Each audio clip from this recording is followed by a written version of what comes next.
咦，别以为你家的洗衣机内桶看着挺干净，你绝对想不到你们家里的洗衣机有可能真的比马桶还要脏。为了研究这个课题呢，我们买了4台二手的洗衣机，2台滚筒的和2台涡轮的，拆开看看它里面到底有什么。拆开之后，反正今晚晚饭我看来是吃不下去了。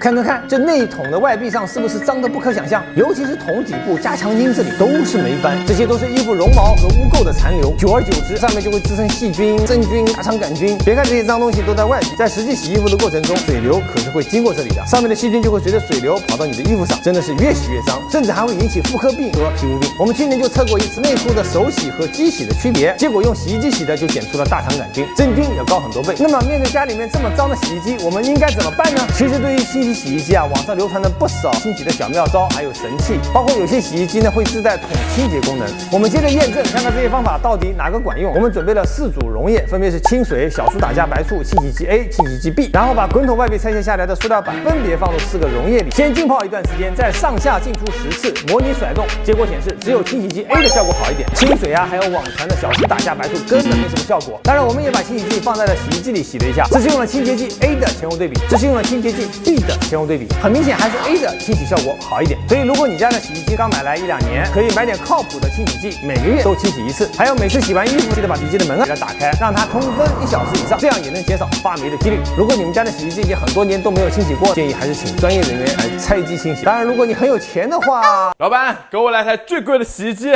也可以直接换一台。至于有些洗衣机上的桶自洁功能，大多数人都把这个功能给用错了，导致最终没有起到该起的效果。你们是不是一般隔一段时间用一下桶清洁功能？其实应该刚洗完衣服就马上用这个桶的自洁功能，就跟洗咖啡杯一样，刚喝完咖啡洗杯子很好洗。如果你隔一天再回洗，就会发现很困难了。你们如果还是不放心，也可以对衣服进行杀菌，像暴晒、烘干啊，都可以起到杀菌的作用。好了，本期视频就到这里，我是为大家做检测的魏老爸。大家如果觉得这个视频有用的话，可以把它保存下来到本地，转发给你的亲朋好友们。